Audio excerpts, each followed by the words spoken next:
ایک خاتون کے حمل کا چھٹا ماہ ہے، بچے کا دماغ نہیں بنا، ناقص ہوگا بچہ، ڈاکٹرز کا مشورہ یہ ہے کہ اس کو ضائع کروا دیے جائے۔ شریعت کا کیا حکم ہے؟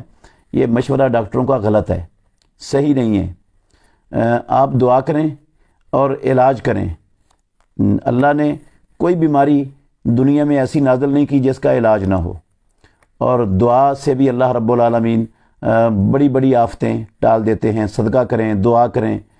تو اگر ایک بندہ معذور ہو جائے پیدا ہونے کے بعد، کیا اس کو قتل کر دینا جائز ہے اسلام میں؟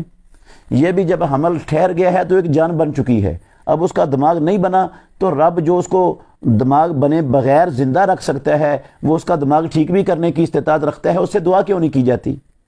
ہاں، صرف ایک شکل میں حمل کو ضائع کرنے کی گنجائش ہے کہ کم از کم 3 ڈاکٹر نمازی ہوں، توحید والے ہوں، وہ یہ کہیں کہ یہ عورت کی جان کے لیے 100% خطرہ ہے، یہ عورت اس حمل کو جنے گی تو عورت مر جائے گی۔ تو ایسی صورت میں عورت کی جان کو بچانے کے لیے یہ ضائع کیا جا سکتا ہے، اس سے کم تر پر بالکل جائز نہیں ہے۔ اگر ڈاکٹروں کے مشورے پر عمل کرتے ہیں تو یہ قتل نفس ہے، وہ مشورہ دینے والے بھی گناہ گار ہیں اور کرنے والا بھی قتل نفس کا مجرم ہے۔ اور قرآن میں اللہ رب العالمین نے لکھا ہے، ایک جان کو قتل کرنا پوری انسانیت کو قتل کرنے کے مترادف ہے۔